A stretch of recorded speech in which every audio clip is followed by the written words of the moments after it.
I was scrolling through eBizzle when I saw this beautiful 1920s parlor guitar. There was only one issue. Oh, jeez. What in the hell? Why? Anyway, turns out it had been steampunked by the production crew of Alita Battle Angel for an immersive experience. I don't know if you've experienced one of those before, but I'll let James Cameron explain. Passport to Iron City is a truly first-of-its-kind immersive experience. It fully transports you to the world of Alita Battle Angel. We spent easily 8 months in development. It literally took a cast and crew of over 500 people to bring this world to life. We believe immersive and interactive experiences like Passport to Iron City are the future of entertainment. Okay, that's awesome, but can I get some bottle service? I looked to see if I could confirm the provenance of this instrument. So at comingsoon.net, The future. I found the future. First of its kind. I found the first of its kind. 500 people. I doubt 500 people went. It fully transports you. Where am I? Am I in an iPad? Wow, am I in a bar? I'm so transported. Ooh, what's this? Guys, is that it? I think it is. Hey, move, steampunk girl. Yes, I think it's actually happening. There it is. Woo!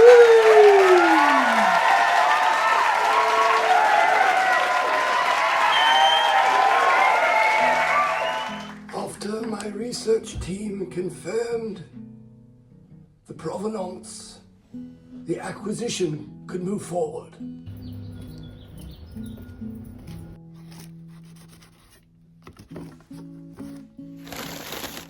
I hate packing peanuts.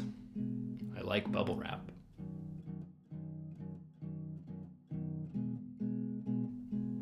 Let's see what's under here.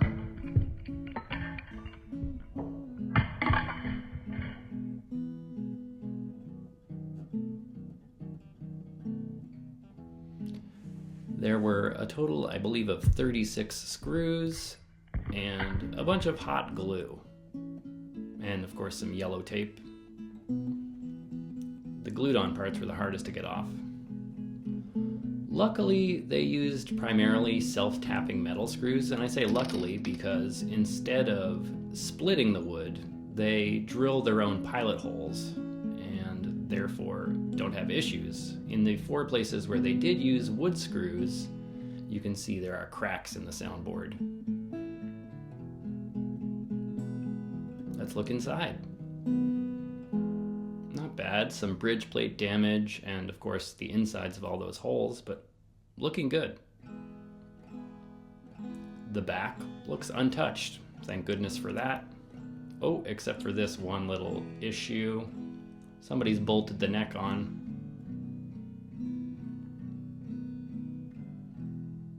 Played very much. So I'm warming the fretboard extension to remove it. I've already pulled out the neck bolt. Here's the angle I want the neck to be facing versus the angle it's at presently.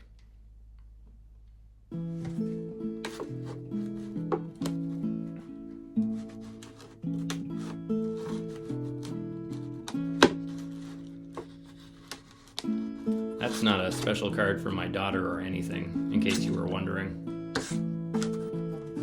Just some random piece of paper I had around my workshop.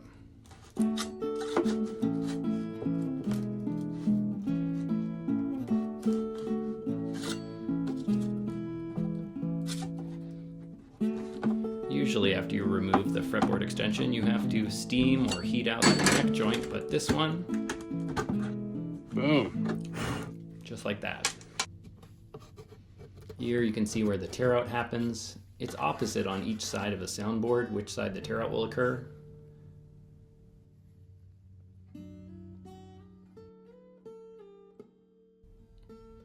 I found this stray bridge pin and I thought I was so lucky, but then it was pretty loose. Speaking of loose, look at this bridge in general. Yeah, that's not good. Like I said, not a special card for my daughter here. Nothing to see there. Anyway, like I was saying about tear out, usually you don't want to put your knife in the direction where it will pull at the tear out, but in this case, on this bridge, I don't have to pay that much attention because I'm just breaking a layer of glue, not actually the contact between the bridge and the soundboard.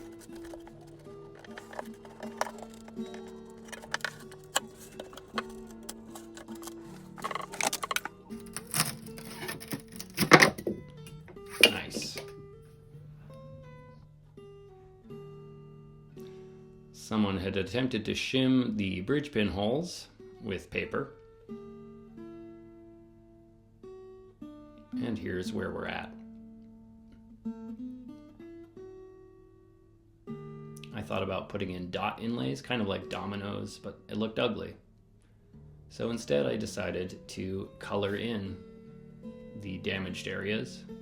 I'm using a very dark brown marker. This is a Tombow. This was recommended to me by my buddy Andrew Mullane out of Colorado.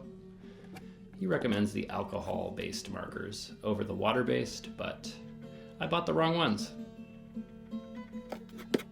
They still work. I refit the bridge. Here are some Teflon bridge pins that help hold it in place. And then I apply the tape, of course, and the glue. Yep, a little bit there, a little bit over here, and maybe a big strip along the front. Yeah, that's gonna be really nice. Okay, I was just JKing, guys. Obviously, this is hot hide glue. If you wait about 3 tacos worth of time, you can peel it off before it gets hard, and the cleanup is super easy. There is semen all over everything, okay? It dries to a nice brittle, hard, resonant glue once it's done drying. I cracked a blanket in half. Do you get where I'm going with that? I cracked it in. But there's this gelatinous period where you can just yank the glue off.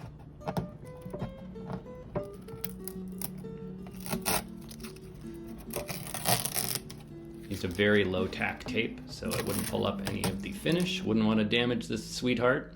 Used a domino as a caul for clamping. And it turned out just great.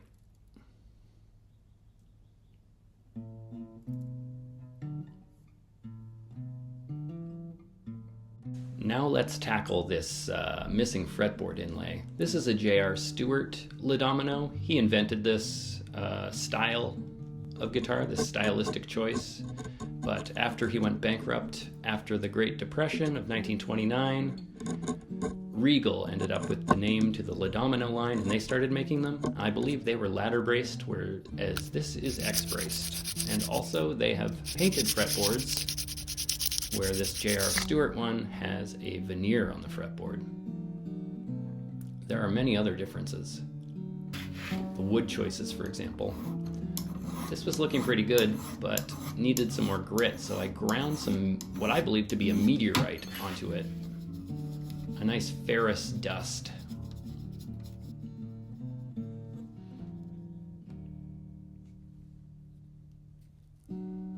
It's fitting in pretty good. Eventually you won't notice it anymore. Look at those frets. Look how flat and square and beat up they are. I think we should take care of those, but I'm just going to do an easy last resort method where I do crown them, and I will come in with some 800 grit sandpaper and then some 2000 grit sandpaper.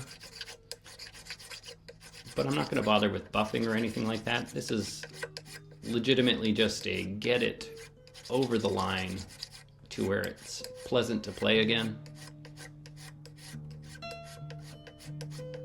A refret would make sense, but I like small frets, and I'm gonna let these ones live for another 10, 20 years until they're worn out.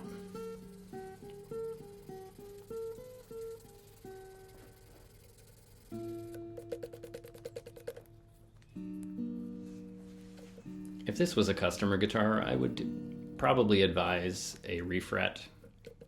And if they chose against it, I would do a better job than this. Here on the right, you can see the finished one. On the left in the tape is one that's yet to be started.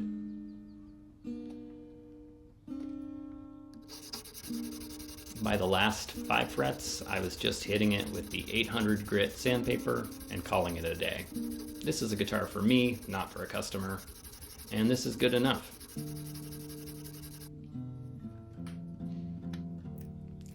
This neck has been reset before.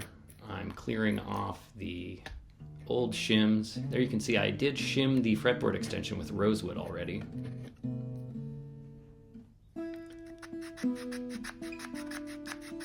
Cleaning up the dovetail a little bit more.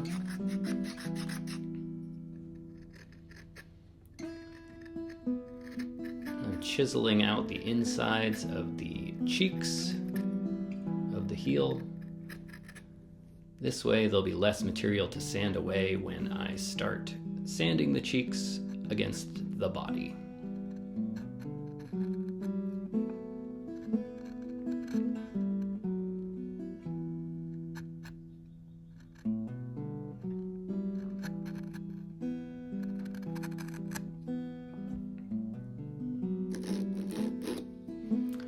Here I'm using some PSA sandpaper. It's backed with some plastic paper, helps it slide.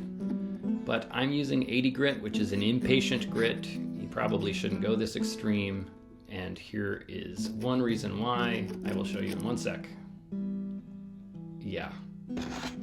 So at this point, I switched to a 220 grit. Be a little less aggressive. It'll be more time consuming, but I won't do any more damage probably.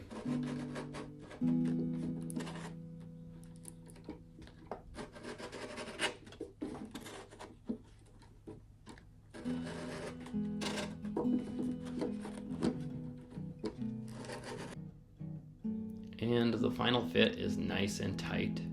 Now we just need to make the dovetail tight. And in this case, I'm going to shim the neck pocket as opposed to shimming the dovetail of the neck itself, because it has a flatter surface to put my shims on to begin with.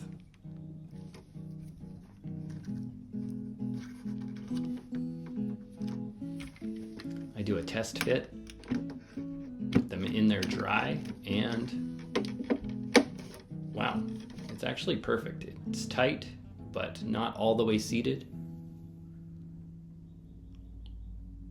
That's pretty perfect. So I will glue those in. And to clamp them in place, I actually used a piece of cloth and the neck itself. Let's see how it turned out. Great. That worked. Now let's do another test fit. This is the best sound in luthiery. You hear that? It's tight.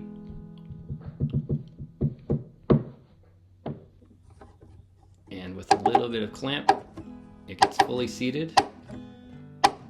It's rare that on a neck reset you don't spend a lot of time adjusting the shims with chalk and sandpaper, but in this case it was ready to go. And instead of gluing the neck back on, it's already got a bolt hole. I just added a different washer and put the bolt on the correct orientation, and that's going to be good.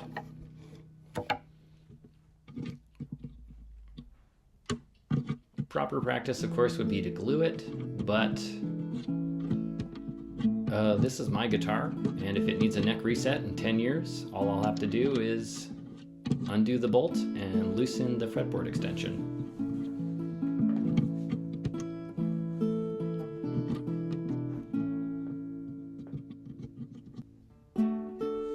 Here are all the bridge pins fit. They're all different diameters, and so are the holes. That's why the fitting is so important, and this is why a lot of luthiers will mark their bridge pins. I just reinstalled the original saddle. I'm going going to see how that turns out. Cut the strings about 2 inches longer than where they need to be. Put in the first kink, and I do one winding on the outside of this one, and then the rest of the windings on the inside, because I don't want the string to scratch the headstock. Remember, put a kink in the string, and then it won't slide out of the hole like that. Then you have a nice symmetrically laid out set of strings. I put the upper 2 strings on the outside post and the inner 2 on the inside.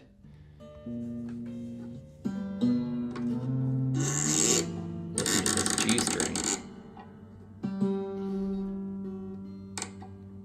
Brutal. And now we're going to glue down the fretboard extension with a little bit of fish glue.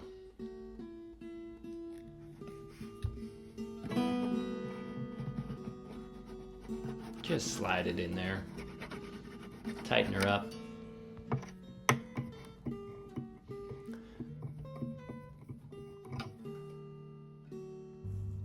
Time for a new saddle. The original was a little too low. I set the neck a little higher.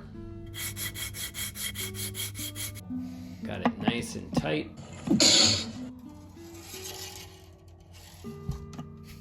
But sitting nicely flat as well.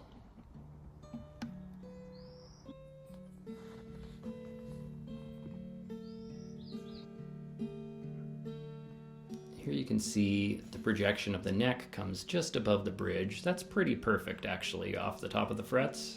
I'm happy with that. Here's a ballpark of how high I want the saddle to be. It's generous. There will be room for mistakes.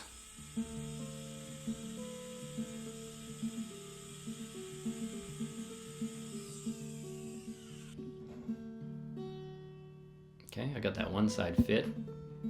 And now I'm going to lose the saddle. Luckily, I caught eye of it in this pile of scrap wood.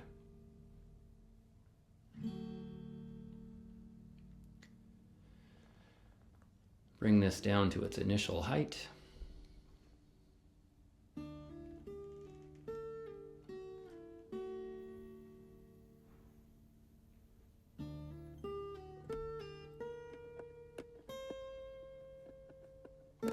Clean up the other side.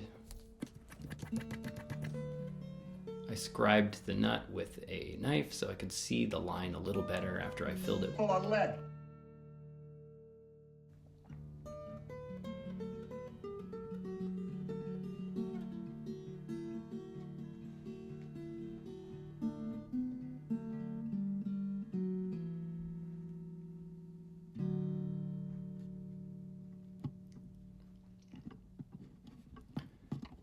And there you have it. Ready to test out again.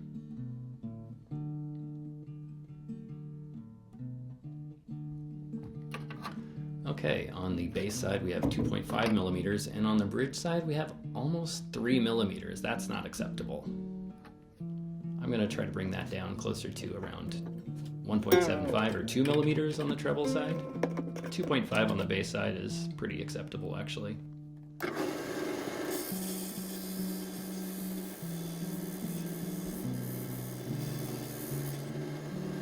Gave it a little round over on the back. And here it is.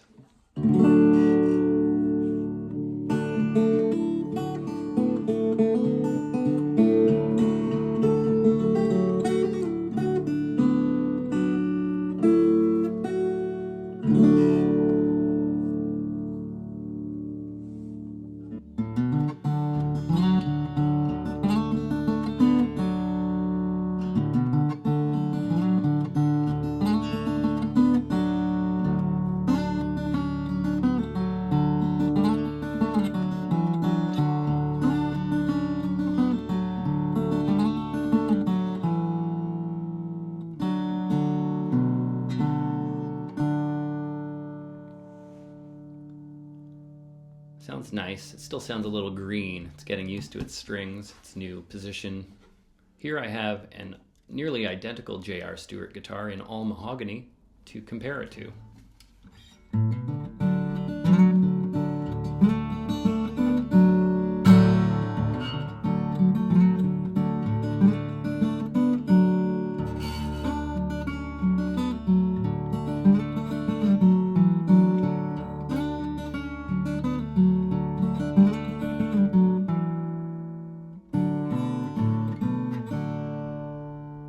Back to the phone mic and do a side-by-side.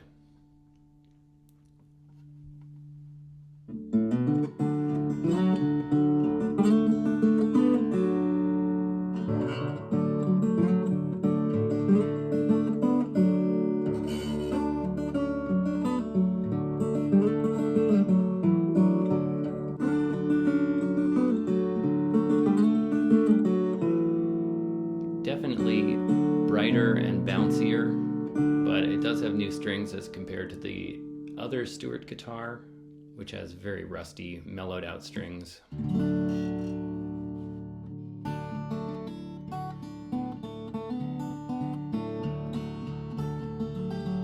Thanks for joining me on this La Domino restoration. If you like patina, be sure and check out my meth stang video.